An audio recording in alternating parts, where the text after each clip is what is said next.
Bienvenue dans le nouveau talk du MBA MCI. Eddy Drouillard, aujourd'hui, je reçois Louis-Henri Fouquetot, voilà, fondateur PDG de Atlas Stratégie, avec lequel on va pouvoir échanger sur différentes thématiques autour du marketing digital, notamment l'intelligence artificielle et les quelques erreurs à ne pas faire pour pouvoir utiliser ce bel outil dans une petite PME qu'il a montée il y a maintenant 2 ans. Mais bon, je vais laisser Louis se présenter parce que ça sera beaucoup plus clair. Donc Louis, bienvenue. Merci de nous rejoindre. Eh bien, écoute, merci de me recevoir. Écoutez, je me présente brièvement, donc Louis-Henri Fouquetot. Donc ça fait moi maintenant 7-8 ans que je suis à mon compte. Ça fait maintenant 2 ans, donc avec mon associé, on a monté Atlas Stratégie. Donc Atlas, en quelques mots, qu'est-ce que c'est? On est une agence donc, de marketing digital spécialisée dans l'acquisition et la conversion. Et on s'adresse donc notamment et surtout aux organismes de formation, aux infopreneurs et aux entreprises de prestation de services. Notre objectif, c'est de gérer les campagnes, gérer les stratégies donc d'acquisition et de conversion. Et à terme, on propose également donc des closers qui sont là pour vendre les produits de formation de nos clients. Super. Donc toi, aujourd'hui, l'intelligence artificielle, c'est quelque chose que tu utilises quotidiennement maintenant, j'imagine. Nous, c'est un outil qu'on utilise au quotidien pour tout un tas de raisons. Alors déjà, ça va être pour de la stratégie, ça va être pour de la veille, ça va également être pour, je dirais, de l'analyse sémantique. Quand un client a besoin de se lancer, en général, il se lance sur un marché qui a de la concurrence. Marketing, on dit souvent quand il y a de la concurrence, ça veut dire qu'il y a de la demande, il y a un marché, donc il y a un intérêt à y aller. Petit tips pour tous les futurs entrepreneurs d'ailleurs qui veulent se lancer, si vous pensez avoir l'idée du siècle et que personne ne l'a encore lancé, inquiétez-vous. Voilà, c'est mieux qu'il y ait de la concurrence parce que ça veut dire qu'il y a de la demande. Et donc en général, ça vaut le coup d'utiliser l'IA pour aller faire ces recherches-là, analyser tout un marché et comprendre où on peut aller se positionner et quel type d'avantages concurrentiels on peut mettre en place. Super intéressant. Ce qu'on va faire, c'est que pendant les 30-40 prochaines minutes, on va essayer d'échanger sur un petit peu sur tout ce qui est l'intelligence artificielle, les erreurs à ne pas faire, pour pouvoir aussi un petit peu éduquer les personnes de demain et les personnes qui veulent se lancer un petit peu comme tu disais, parce qu'il faut du courage quand même pour pouvoir lancer une boîte, devenir entrepreneur. Aujourd'hui, tout le monde en parle, mais peu de personnes se lancent. Donc voilà, aujourd'hui, on a des outils qui vont permettre de rendre ça beaucoup plus facile et beaucoup plus en tout cas, d'améliorer ton quotidien et de gagner du temps, de gagner en efficacité. Et donc, je pense aussi que c'est ce qu'un entrepreneur cherche aujourd'hui. Il a besoin d'économiser du temps pour valoriser, en tout cas, les compétences que tu as et que tu peux mettre à disposition de tes clients. Exactement. Écoute, merci pour cette invitation. Et puis, écoute, lançons-nous dans le monde merveilleux de l'intelligence artificielle et de son utilisation donc, pour les TPE-PME. Allez, c'est parti. Dans cette vidéo, ça va surtout être d'accompagner tout le monde pour tous les niveaux, que vous connaissiez déjà ou que vous utilisiez déjà à la maison ou dans la vie professionnelle cet outil-là, ou que vous vouliez juste découvrir, vous en avez entendu parler, vous avez peur de vous lancer, cette vidéo est faite pour vous. Euh, on va peut-être commencer par la première erreur la Ouais, plus commune. ouais, J'ai envie de dire, c'est comment prompter correctement. ouais. Voilà, le prompt, en général, donc pour ceux qui connaissent pas, c'est juste les typologies de questions que vous allez poser aux différentes intelligences artificielles pour obtenir des réponses à vos besoins. Voilà, on va pas revenir, ou on peut revenir très rapidement en tout cas Prompt sur ingénieur. le prompt ingénieur, ce métier de rêve à 90K qui est sorti il y a 2 ans, dont on n'entend plus du tout parler aujourd'hui. Euh, voilà, c'est quelque chose, moi, que j'ai pas vraiment compris, hein. Toi, je sais pas ce que Ouais. tu en penses, mais voilà, c'est quelque chose d'un peu. Non, non, en fait, le prompt, ni plus ni moins, c'est la manière dont on doit s'exprimer avec l'IA. Et donc, à la sortie de l'intelligence artificielle, le chat et tout ça, il y a eu plein de posts qui ont commencé à fleurir de partout Mmh. avec des propositions assez mirobolantes. 90, 100, 150 000 euros par an. En étant prompt ingénieur, donc ingénieur en prompt, ingénieur en rédaction d'échanges finalement avec Mmh. une intelligence artificielle sur des technologies donc qui avaient moins de 2 ans. Difficile d'être ingénieur dans quelque chose qui a moins de 2 ans. Et en fait, très rapidement, ChatGPT et toutes les autres IA ont compris que pour rendre son outil utilisable par tout le monde, il fallait simplifier les Mmh. process. C'est pour ça qu'aujourd'hui, prompt ingénieur, il y en a plus. Donc au moins, c'était vite vu. Pour les entreprises qui nous écoutent, rassurez-vous, vous n'aurez pas déboursé entre 90 et 150K pour quelqu'un qui va vous faire des prompts. Suivez la vidéo, on va vous apprendre à faire ça bien, mieux que certains, rapidement et gratuitement surtout. Et gratuitement surtout. Donc ouais, principale erreur à éviter, c'est ça, c'est de mal rédiger son prompt. Et donc, comment réussir un prompt? C'est tout simplement, pour moi en tout cas, en donnant beaucoup de contexte. En fait, je pars toujours du principe que l'IA, comment je m'adresse à elle, comment je m'adresse à une intelligence artificielle, en fait, je vais m'adresser à elle comme je m'adresserais à un enfant, à quelqu'un qui débute et donc où mon objectif dès le démarrage, c'est lui donner le maximum d'informations. Plus on va être précis, donc bien sûr, là maintenant, aujourd'hui, tout le monde en parle. Oui, il faut lui dire: «OK, tu es un mathématicien, tu es un copywriter, tu es un expert en fiscalité», par exemple.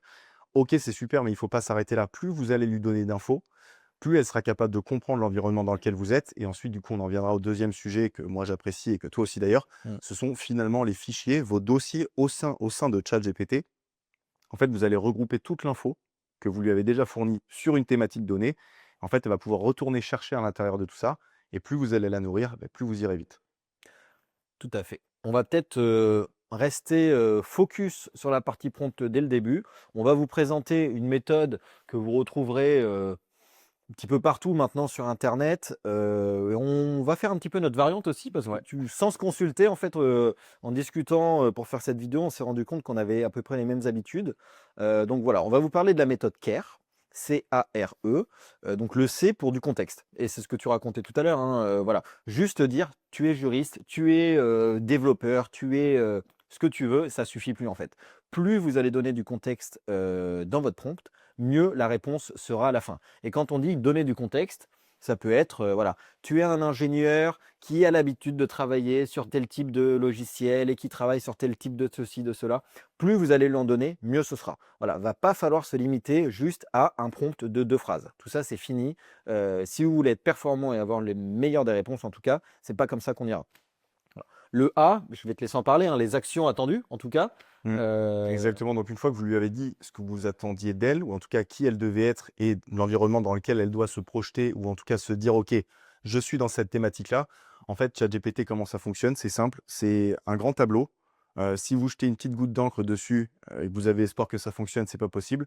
Plus vous allez réduire le tableau, plus la goutte d'encre que vous allez lui envoyer sera grande et donc plus le cadre sera précis. C'est un peu l'idée derrière ChatGPT, derrière la qualité du prompt. Et donc ensuite, les actions attendues, vous allez clairement lui expliciter ce que vous attendez d'elle. OK, tu es un garagiste. Je vais vous donner l'exemple que j'ai eu il y a pas longtemps, comme ça au moins on va parler français.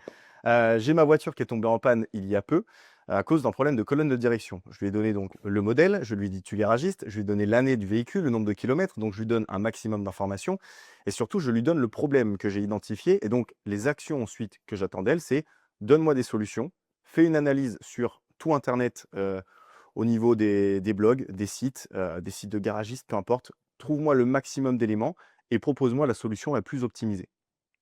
Plus vous allez lui donner d'informations comme ça, plus elle pourra vous donner une réponse qui est précise.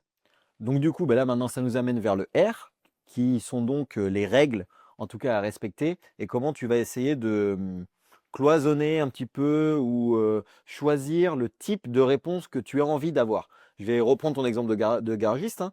Peut-être que, les règles que tu as pu mettre ou que tu aurais pu mettre: «Je veux une solution que je peux activer moi-même». Mmh. Voilà, parce que si, tu ne cadres pas tout ça, peut-être qu'il va te dire: «Beh, la seule solution, c'est d'aller voir un garagiste». Mmh. Bon, si tu fais cette demande, c'est que tu as peut-être pas envie qu'on en soit là. Si on repart un petit peu dans le marketing digital et qu'on va prendre des exemples, je sais pas moi, sur des créations de posts pour les réseaux sociaux, les attentes, que je peux avoir en termes de restrictions, ça va être, je veux un ton, plutôt chaleureux, proche de mon consommateur. J'ai une attendue d'environ 150 mots. C'est pour le format LinkedIn, donc je veux quelque chose qui puisse parler de ça, ça, ça. Enfin voilà, c'est vraiment ce type de règles et de restrictions qu'on va lui donner, généralement en fin de prompt, une fois qu'il a déjà eu tout, le contexte, les actions attendues, on va venir lui apporter tout ça, et ça va vraiment vous aider en fait pour ne pas faire du hors sujet. Si vous ne le cadrez pas, il va aller au plus simple, il va vous faire un texte comme ça. Si vous avez besoin d'une attente assez approfondie, 2 options, bah, tu lui dis: «Voilà, j'ai besoin d'aller un peu plus loin là-dedans» et cetera et cetera. L'option numéro 2, c'est le petit bouton recherche approfondie, mais ça on en parlera peut-être plus tard ou dans une autre vidéo propre à ChatGPT. C'est vrai qu'aujourd'hui on parle beaucoup de ChatGPT, mais c'est un exemple, hein, tous les LLM ou les IA génératives, qu'on peut avoir, que ce soit Claude, différents outils et cetera, ont le même fonctionnement. Donc LLM, Learning Language Model, c'est ça? Exactement, Modèle voilà. d'apprentissage de voilà. Voilà, on va rester assez simple, mais Voilà. grosso modo, Grosso modo, c'est, c'est ça. les intelligences artificielles comme on l'entend aujourd'hui. Et enfin, donc le dernier point du CARE, c'est le E. Donc en fait, c'est les exemples. C'est, les sources que vous allez pouvoir aller trouver à droite, à gauche. On va revenir dans le marketing digital. Mmh. Moi, je fais beaucoup donc de copywriting aujourd'hui, c'est-à-dire de rédaction de textes de vente pour des séquences email, pour des VSL, donc Video Sales Letter pour nos clients, heu, pour tout simplement rendre un site plus tourné vers la conversion. Et bah, du coup, je vais pouvoir aller sourcer sur le marché de mon client plusieurs concurrents. Je vais aller demander à l'IA d'analyser tout ça et une fois qu'elle analyse, je vais lui dire: «OK, maintenant que tu as quelques exemples que j'apprécie, prends-les en référence et utilise tel ton ou tel angle ou reprends un petit peu, bah, notre charte graphique ou nos éléments verbaux», tout simplement pour adapter à notre client. Et enfin, donc on en arrive à notre dernier point, finalement, notre variante à nous, c'est de poser, enfin de demander à Chat surtout, de nous poser des questions. C'est simple, en fait, c'est comme, avec votre manager, avec vos enfants, avec, qui vous voulez, même si vous donnez des consignes, est-ce qu'on est sûr qu'elles sont bien comprises? Est-ce qu'on a besoin de plus de contexte? Est-ce qu'on a besoin de plus de règles? Est-ce que ChatGPT ou les différentes IA ont besoin de plus d'éléments, en tout cas, pour sortir la meilleure réponse possible? Parce que c'est ça qu'on attend tous aujourd'hui. C'est pas une réponse, Mmh. mais c'est la meilleure possible pour notre besoin. Donc moi, je finis tous mes prompts, en tout cas par une question simple. Heu, Si tu as des questions, n'hésite pas à m'en poser. Bon, 100 des cas, il me pose des questions à la fin. Tiens, est-ce que c'est plutôt pour ci? Est-ce que c'est plutôt pour ça? Hop, et là, pas la peine de s'embêter, hein. On refait pas des paragraphes, on répond directement et il va vous pondre un prompt très, très sympathique. Et je reprends mon exemple de tout à l'heure, genre, je prends toujours le cas, en fait, je prends toujours ChatGPT comme étant un humain ou un enfant, ou même dans le cadre de management, en fait. Quand on finit de donner les consignes à quelqu'un, on a toujours ce réflexe de lui demander: «Est-ce que tu as compris?» C'est le même principe. Si vous envoyez tout ça à votre stagiaire, votre salarié, votre partenaire, votre femme, votre enfant et que vous ne validez pas qu'il ait bien compris, beh, en fait, vous êtes responsable de la réponse que vous obtenez et si le travail est peu ou mal fait, et bah, écoutez, vous ne pouvez vous en prendre qu'à vous-même, voilà. Et c'est d'ailleurs souvent pour ça que les personnes qui n'ont pas l'habitude d'utiliser ce type, d'outil et qui commencent pour la première fois se disent: «Ouais, en fait, c'est peut-être un petit peu surcoté l'intelligence artificielle, ça m'a sorti un truc bateau, un truc générique». Bah, bien sûr. Est-ce que la question était générique? Est-ce que la question était vraiment construite, centrée, efficace, contextualisée? Généralement, 99 des fois, c'est non. On vient de revoir un petit peu tout ce qui était un prompt. Ne vous inquiétez pas. Pour les débutants ou ceux qui ont peur un petit peu de mal faire ou de mal utiliser ça, ChatGPT a sorti des éléments qu'on peut appeler des GPTs. GPT qu'on va retrouver en haut à gauche en fait de l'élément. J'imagine que tu en utilises aussi. Oui. Moi, j'en utilise énormément. Et j'ai même un GPT personnalisé ou d'autres que vous pouvez trouver directement dans l'outil, hein, qui permettent de revoir mes prompts. Donc, je clique, ça m'ouvre une page, je mets un prompt un petit peu bateau, un petit peu générique, et là, automatiquement, il va me questionner, il va essayer d'adapter le prompt pour sortir le prompt parfait attendu par ChatGPT. Donc ça, vraiment, pour ceux qui n'ont pas l'habitude de prompter, pour ceux qui débutent, je vous conseille fortement d'utiliser ces outils.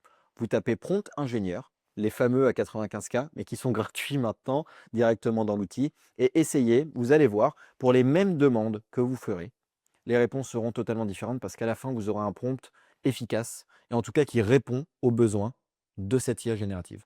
En gros, les GPT, si je dois faire une comparaison, c'est un peu l'App Store de ChatGPT. C'est-à-dire que vous en avez énormément, mais vous en avez pour, chaque besoin spécifique.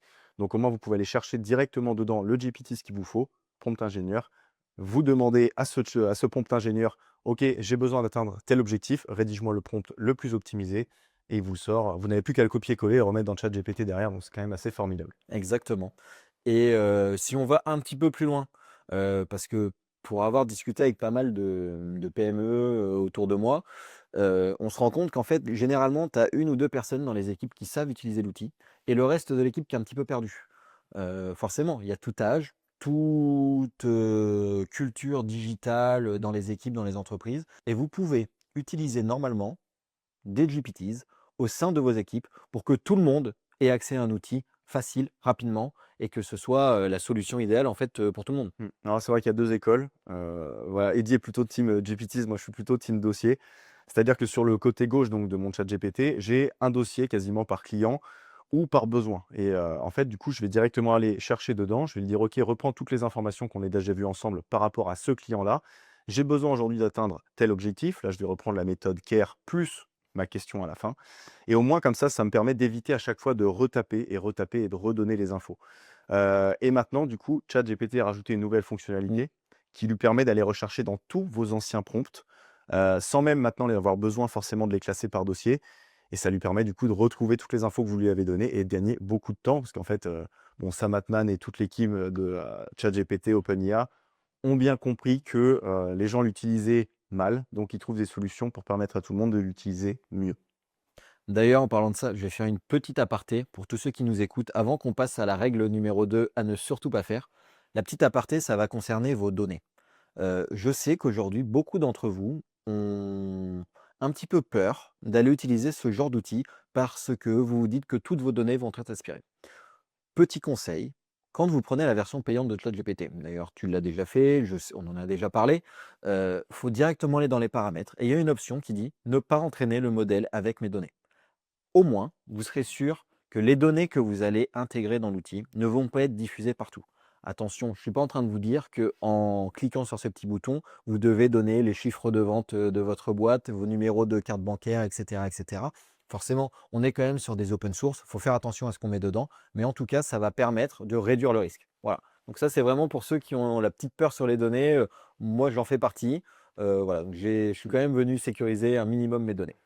On enchaîne sur la deuxième chose à ne pas faire, Ouais. se satisfaire de la première réponse donnée par ChatGPT. Encore une fois, je reprends l'exemple de tout à l'heure, c'est comme si vous travailliez avec quelqu'un. ChatGPT n'a pas la vérité absolue. Je vais même aller un peu plus loin. C'est simple, aujourd'hui, maintenant, donc, Chat a accès à tout Internet. Est-ce qu'on doit croire tout ce qui est sur Internet? La réponse est non. Donc, encore une fois, et sur le même principe, est-ce qu'on doit forcément prendre les dernières paroles de ChatGPT comme vérité absolue? La réponse est non. Travaillez avec elle comme si vous travailliez avec quelqu'un. Et une fois qu'elle vous donne cette première réponse, utilisez-la comme première itération, retravaillez et continuez à avancer jusqu'à ce que vous soyez satisfait du résultat. Mais encore une fois, il n'y a pas, même encore aujourd'hui avec la puissance de chat, l'outil parfait qui va vous donner exactement ce que vous voulez en une seule opération. En fait, c'est le principe, même du travail collaboratif. Faut utiliser, cet outil comme un outil. Donc vous allez avoir une première réponse et vous allez continuer d'échanger, d'itérer, de proposer des solutions, de dire: ça j'aime pas» et cetera et cetera. D'ailleurs, petit tips, pour ceux qui utilisent, ça, je sais qu'il y en a peu qui utilisent, cette fonctionnalité qui est pourtant est très, très intéressante. Il y a, un petit stylo, dans vos requêtes ChatGPT qui s'appelle Canvas.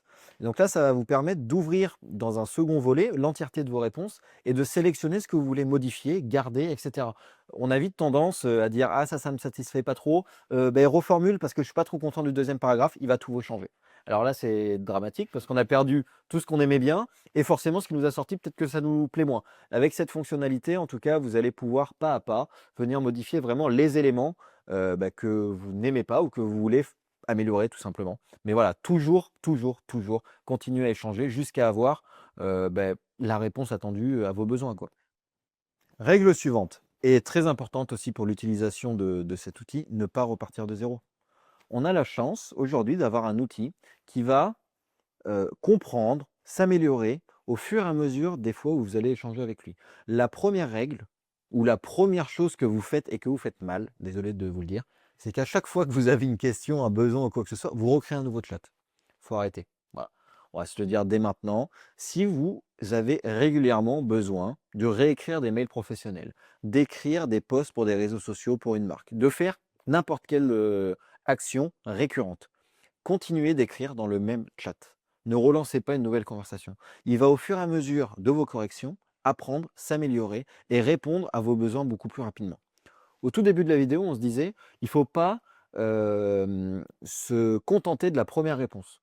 Bon, on va un petit peu tempérer tout ça, parce qu'au fur et à mesure que vous allez échanger et qu'on va rester dans la même conversation, les premières réponses vont être de plus en plus bonnes et peut-être de plus en plus acceptables dès le début. Voilà, donc ça, moi déjà, ça c'est ma technique à moi.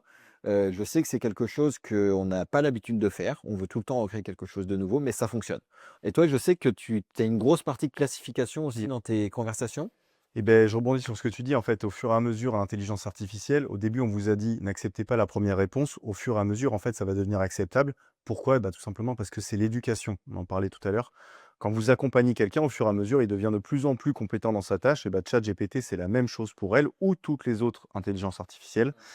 Je parlais de classification. Moi, je travaille beaucoup sous format de dossier. Dans chaque dossier, je vais avoir différents chats. Chaque chat aura sa tâche à peu près définie. Mais ce qu'on disait, du coup, ne repartez pas de zéro. Et tout simplement, comment faire? C'est en nommant faites chacun de vos chats. Je prends l'exemple, vous n'êtes même pas obligé de rentrer dans les dossiers ou les GPTs. Simplement, si vous savez que régulièrement, vous avez besoin de chat pour répondre à des emails de boulot, quand vous allez sur tous vos prompts à gauche, vous avez 3 petits points à chaque fois à côté d'eux. Vous pouvez les renommer et vous pouvez appeler ça, par exemple, répondre aux emails.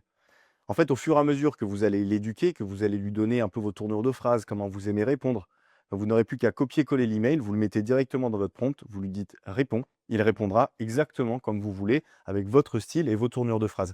Et comme ça, vous gagnez un temps qui est quand même très précieux et ça vous évite à chaque fois de repartir de zéro, de lui redonner du contexte, de l'éduquer à nouveau, parce qu'à chaque fois, la base, c'est toujours la même. Bah, si vous démarrez avec une nouvelle personne, bah, en fait, vous repartez de zéro sur l'apprentissage, quoi, tout simplement. Ouais.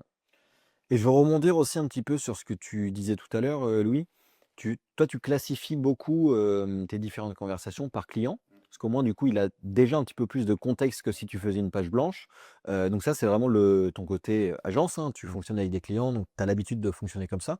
Pour ceux qui sont en entreprise, ce qui est mon cas aujourd'hui, hein, moi, je fonctionne beaucoup par projet. J'imagine que vous aussi, par projet, par marque, par différentes choses. Vous pouvez aussi classifier par projet, par marque, parce que c'est ça aussi qui va beh, contextualisez déjà votre première page blanche, si je puis dire, plutôt que de lancer un nouveau chat vierge. Si vous le lancez dans ce projet-là, il y aura déjà en tout cas cette mémoire, contextuelle que l'IA peut nous proposer aujourd'hui et qui nous aidera en tout cas à être beaucoup plus efficient demain, quoi. Mmh. Puis, bah, écoutez, je vous propose qu'on enchaîne avec le point suivant, qui est le fait de ne pas confondre ChatGPT ou tout autre modèle d'intelligence artificielle qui sont des outils et non pas un deuxième cerveau ou une intelligence qui va venir remplacer la vôtre. Ce sont bien des outils à votre disposition et vous devez les utiliser comme tels et non pas, comme la plupart des gens peuvent se l'imaginer: «OK, je vais utiliser, ChatGPT», je prends forcément ChatGPT en exemple, mais pour remplacer ma créativité ou ma réflexion ou mon intellect et je vais lui faire, tout ce qui demande un poil de créativité ou de réflexion à ma place.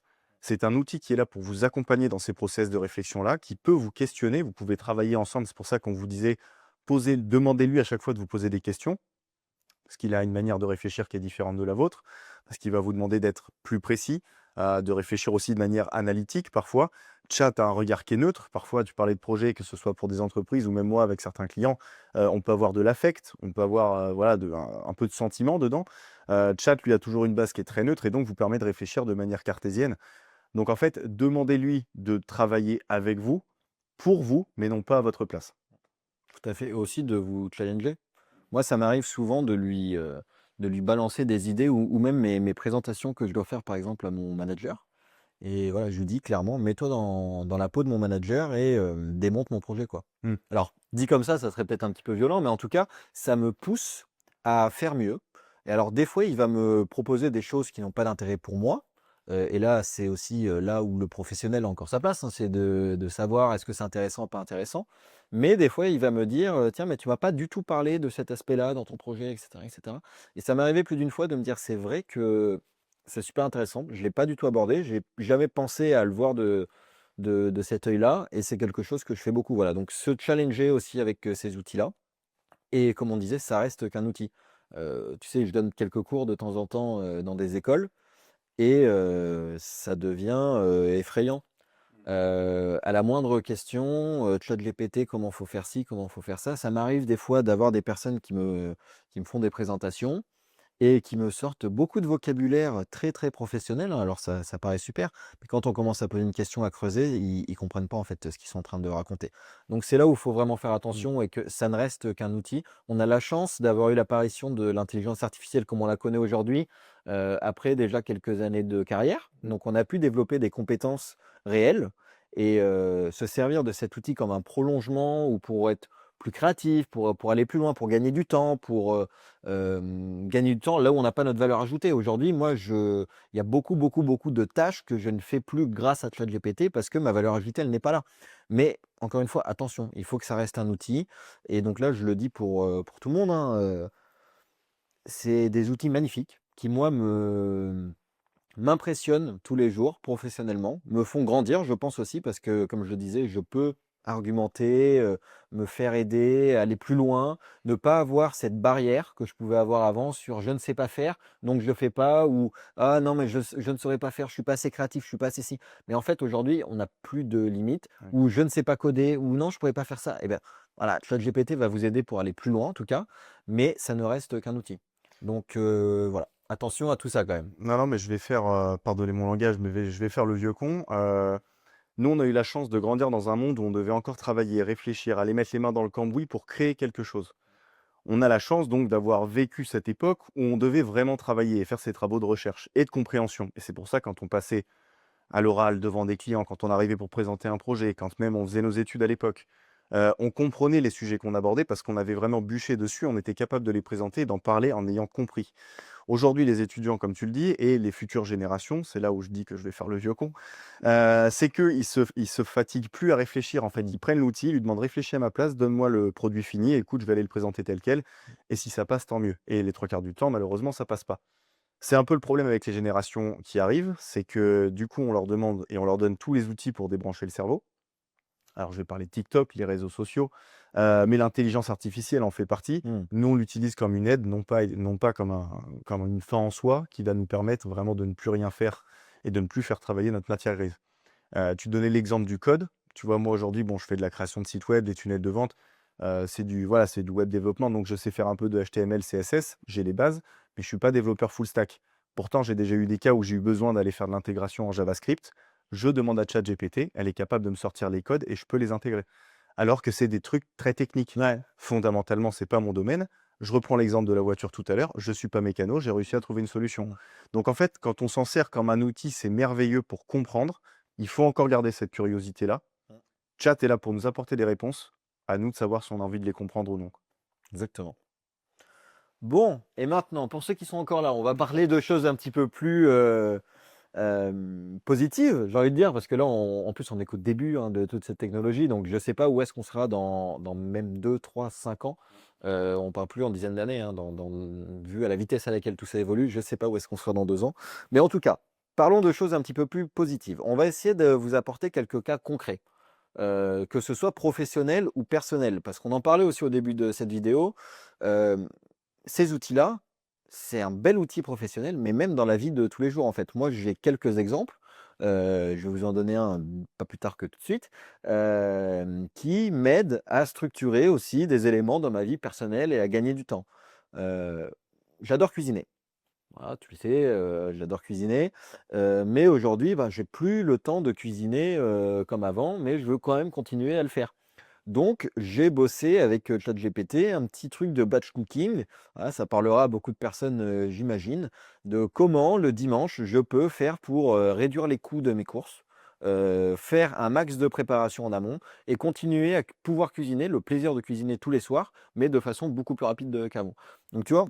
C'est un truc que j'ai questionné rapidement, je lui ai donné mes envies, mes besoins et cetera. On va reprendre le même, besoin de prompt, que tout à l'heure, hein. Je vais contextualiser tout ça. J'adore cuisiner le soir, j'aime pas manger 2 fois la même chose le lendemain et cetera et cetera. Désolé, je raconte un petit peu ma vie, mais ça va vous servir et voilà, fais-moi des recettes de batch cooking, pour la semaine. J'aime bien les trucs un petit peu étrangers et cetera et cetera. Il m'a sorti une liste de courses. Il m'a sorti tout ce que je devais faire, le temps de préparation, qu'est-ce que je devais commencer à préparer le dimanche et qu'est-ce que je devais faire le lundi, le mardi, le mercredi, le jeudi et cetera et cetera. Et franchement, ça faisait longtemps que cette idée me trottait dans la tête de le faire, mais je me suis toujours dit: «Bon, va falloir que je commence à prendre mon stylo, mon papier, que je commence à écrire, que je fasse mes trucs, comment on va faire et tout». Bon, ben, voilà, là, j'étais sur mon canapé, mon ordinateur, j'ai échangé un petit peu avec lui, j'ai fait mon truc, magnifique. Voilà, donc même ceux qui ont une envie, une curiosité de commencer par, utiliser l'intelligence artificielle et que vous voulez pas forcément le mettre dans votre métier, mais que vous voulez commencer par des trucs simples, c'est des petits tips, comme ça de tous les jours dans la vie que vous pouvez avoir, quoi. Eh bien, je rebondis sur ce que tu dis. En fait, l'utilisation de ChatGPT, elle peut être pour monsieur et madame tout le monde. À partir du moment où on sait comment l'utiliser, nous, on a le réflexe d'aller voir comment on peut l'intégrer dans notre vie au quotidien. Je vais prendre un exemple. J'ai 2 amis donc qui sont coachs sportifs et en fait, il y a peu, moi, je suis dans une salle de sport où il y a une, balance connectée, tu sais, qui te fait passer l'électricité, Mmh. machin. Tu connais, ton taux de graisse, ton taux de muscle, ton métabolisme de base et toutes tes statistiques. J'ai donc donné le screenshot de ça à ChatGPT. Je lui ai demandé: «À partir de là, fais-moi un plan sportif sur mesure pour atteindre tel objectif, tel objectif, tel objectif». Il m'a sorti un truc sur mesure. Je lui ai demandé: «OK, à partir de là, crée-moi un plan nutritionnel sur mesure», ce qu'elle a fait et à partir de là, je lui ai demandé: «OK, sors-moi ma liste de courses sur mesure». J'en reviens donc à mes 2 amis qui sont profs, coachs de sport en salle. Quand je leur ai expliqué tout ça, elles m'ont dit: «Mais attends, mais c'est du génie» et depuis, elles n'utilisent plus que ça, quasiment, pour finalement, faire des plans nutritionnels sur mesure, des programmes sportifs sur mesure. Parce qu'en fait, c'est un élément qui, quand on l'optimise bien, vous fait gagner énormément de temps. Je prends ce cadre-là, et ça peut être le cadre de développement Ouais. d'applications, de management, de rédaction, de réparer sa voiture, voilà, tout simplement. Ouais, ça c'est un très bon exemple professionnel parce que grâce à cet outil, elles ont pu ou ils ont pu amener quelque chose de nouveau, une nouvelle offre, en tout cas un nouveau service Ouais, dans leur entreprise qu'elles n'auraient pas pensé avant et ça, c'est vraiment, bénéfique, tu vois? Et ça t'a pris combien de temps de faire quelque chose comme ça? ça m'a pris 10 minutes. Voilà, Voilà. on m'en dira pas plus, je pense que ça suffit. D'ailleurs, si vous êtes encore là, c'est que probablement l'intelligence artificielle est quelque chose qui vous intéresse beaucoup. Donc, on vous invite bien évidemment à vous abonner, à liker cette vidéo, à venir nous dire ce que vous aimeriez qu'on aborde comme sujet dans les prochaines vidéos en commentaire. Ça nous aide pour le référencement et on vous en remercie grandement. Et on va pouvoir terminer cette vidéo peut-être avec, quelques outils. Voilà, on en parlait en tout début, mais quelques outils que nous, on affectionne utiliser et qui potentiellement, peuvent être utiles à tous, encore une fois dans un cadre pro comme, dans un cadre, perso. On va commencer peut-être par le premier outil, celui dont on parle, depuis tout à l'heure, hein, Chat. voilà. C'est ChatGPT. En tout cas, maintenant, vous avez les clés pour l'utiliser le mieux possible, donc on va pas revenir dessus. Mais par contre, on peut parler peut-être de son cousin, Claude? Claude que moi j'utilise énormément pour le coup. Alors Claude, donc c'est une intelligence artificielle qui vous permet donc de rédiger des textes, mais de manière beaucoup plus rédigée que ChatGPT. ChatGPT elle va plutôt avoir une intelligence qui est analytique, qui va vous donner Mmh. des points clés finalement, des bullet points, ce qui est super pour avoir des raisonnements voilà, plus analytiques. Mais dès que vous voulez de la rédaction, quelque chose de rédigé qui est orienté vers la conversion, vers les émotions. Et donc Claude, c'est une intelligence artificielle qui est française. Et donc moi, dans ce cadre-là, c'est vrai que je l'utilise énormément pour de la rédaction donc de pages de vente, pour la rédaction de séquences email, pour du copywriting, pour de la rédaction de vidéos sales letter, comme je le disais. Et ça, sincèrement, quand vous lisez ce texte, vous lui donnez quelques exemples. Pareil, vous utilisez la méthode CARE plus le fameux Q de la question qu'on aime bien. Et je peux vous garantir que vous avez des résultats rédactionnels qui sont incroyables. Par exemple, moi, je sais que j'utilise beaucoup Claude pour faire ma rédaction en français, pour, des posts ou des choses comme ça. Je peux commencer dans ChatGPT et aller, obtenir quelque chose de beaucoup plus fluide et moins, américain, en tout cas dans Claude. Parce que le côté très superlatif, tout est amazing et tout est, super, super dans ChatGPT, ça a ses limites. C'est bien pour du raisonnement. Par contre, pour de la rédaction, Claude, voilà, pour ceux qui connaissent, commentez, dites-nous ce que vous en pensez et pour ceux qui vont découvrir, n'hésitez pas, lancez-vous, quoi.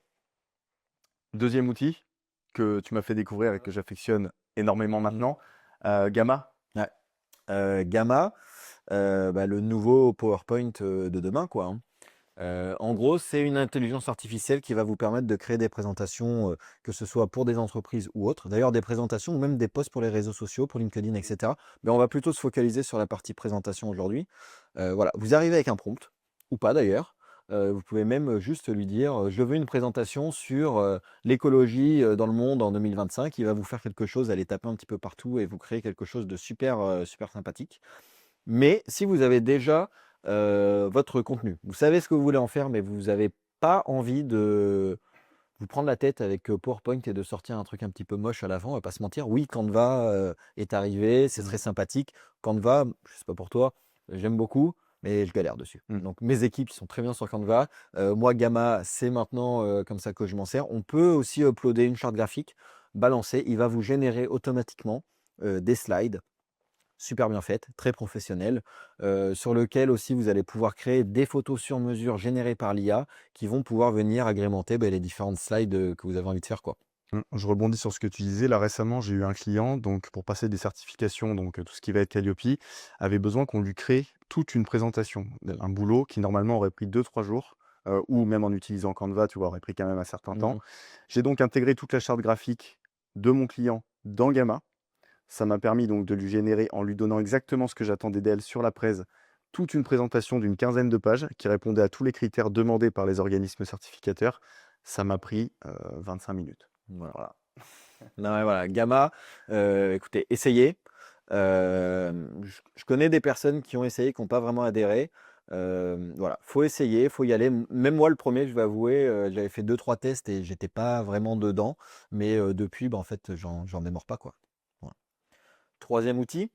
Ouais, autre outil sur lequel on n'est pas tout à fait d'accord, c'est Perplexity. Ah ouais. Alors Perplexity, du coup, donc outil qui vous permet d'aller faire en fait des recherches sur Internet et qui vous résume, qui va chercher les meilleures infos sur tout ce qui va être les blogs, les sites, peu importe. Bref, il a accès à tout Internet. Je trouve qu'il y avait un véritable intérêt il y a encore 6 mois de ça, avant en fait que ChatGPT ait tout son corpus d'informations qui soit mis à jour et qui soit plugué directement donc sur Internet. Donc il a accès à tout Google. Maintenant que Chat a accès à tout Google et tout Internet, je trouve que Perplexity a perdu un petit peu de sa superbe, mais je sais que tu l'utilises pas de la même manière que moi. Ouais, moi, je continue vraiment d'utiliser Perplexity. Désolé pour les personnes du SEO, mais va y avoir des problèmes avec vous et avec ces outils-là. Non, Perplexity, grosso modo, comme tu le disais, en gros, c'est, une recherche Google améliorée, quoi. C'est plutôt que d'aller sur toutes les pages, une par une, pour aller, trouver mon besoin, et ben, Perplexity va pouvoir me faire un résumé de tout ça avec les sources dans lesquelles il allait, chercher les réponses, et moi, c'est quelque chose que je continue vraiment d'aller chercher. Un, pour avoir des sources, et 2, pour répondre à des problématiques, surtout un petit peu, tutoriels. Je vais reprendre ton cas, de ta voiture. Pour ce cas typique, moi, je vais sur Perplexity. OK. Voilà, j'ai telle voiture, ça ne démarre pas, tatati tatata, j'ai tel voyant. Il va aller voir tous les forums, existants, il va me faire un résumé, donc ça, c'est vraiment super pratique. D'ailleurs, je pense que je l'utilise beaucoup plus en perso qu'en professionnel. Mmh. D'ailleurs, on vous donne l'exemple concret, on en parlait hier soir et effectivement, on est parti sur Perplexity, on a tapé le modèle, la voiture, l'année et effectivement, ça m'a sorti toutes les infos. Et donc, dernier outil, à vous présenter et est-ce que tu peux nous en parler? Du coup, je sais que tu l'apprécies tout particulièrement, c'est Notebook LM. Ouais, super outil, boosté par Google. Et pourquoi je l'apprécie? Déjà, de base, parce qu'il est gratuit, 100 gratuit. OK. Donc ça, c'est génial. C'est un outil qui va vous permettre pas mal de choses. Un, vous allez pouvoir prendre des vidéos YouTube, les mettre dedans, il va vous en faire un petit résumé. Pareil pour des PDF, pareil pour des sites internet, et cetera. Donc c'est super bien, en fait, pour aller récupérer un max de données et t'en faire des résumés. Deuxième chose, ils viennent de faire une mise à jour il y a peu de temps, parce que c'était pas encore disponible en français. Ça va pouvoir vous générer un podcast.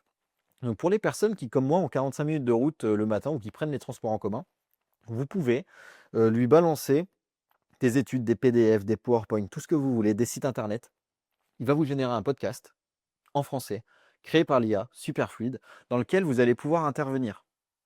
Je m'explique. On va lui donner cette vidéo, par exemple, à la fin. Et il va nous dire: «Tiens, t'as pas vu la dernière vidéo, les 2 gars du digital, Louis et Eddy qui parlent de tout ça», et cetera, et cetera. Et moi, je vais avoir une question en plein milieu du podcast et je vais dire: «Ah, mais j'ai pas très bien compris ce que tu me disais sur Gamma, c'est quoi comme outil? J'ai pas tout saisi». Et ben, l'IA va t'intégrer dans le podcast, continuer à répondre avec toi et dire: «Ouais, alors pour t'expliquer un petit peu mieux, en fait, Gamma, c'est ça, ça, ça». Donc voilà, pour les personnes qui, comme moi, ont du temps de trajet, on va dire inutile, bah, voilà, vous pouvez, grâce à cet outil, vous créer des podcasts, synthétiser de la donnée, et cetera, et cetera, et cetera, et gagner du temps, en fait. Voilà, moi, aujourd'hui, la seule chose que je ne peux pas acheter, enfin, il y en a beaucoup que je ne peux pas acheter encore, désolé, mais la seule chose que je ne peux pas acheter réellement, c'est du temps. Donc tout le temps perdu, comme ça, dans les transports, dans ma voiture, et cetera, j'essaie de le rentabiliser un max et j'utilise cet outil pour faire ça. OK, incroyable. Voilà. Bah, écoutez, moi, je me finirai juste avec une petite news, intelligence artificielle que je voulais partager avec vous. Voilà, pour ceux qui ont, pas comme toi, du temps de trajet, mais du temps à perdre. Netflix va bientôt intégrer en fait un chat directement au sein de Netflix avec lequel vous pourrez échanger, lui dire: «Bah, écoute, j'ai ma pause, j'ai 20 minutes devant moi, je cherche une petite série détente, qu'est-ce que tu me proposes?» Ou bien le soir, vous êtes en famille: «J'ai envie d'un thriller haletant avec un cliff à la fin incroyable, mais sans trop de scènes de violence». Il vous proposera tout ça. Donc voilà la dernière news, pour Netflix. La bonne nouvelle pour ceux qui ont un peu de temps à dépenser, voilà, pour prendre du temps pour eux.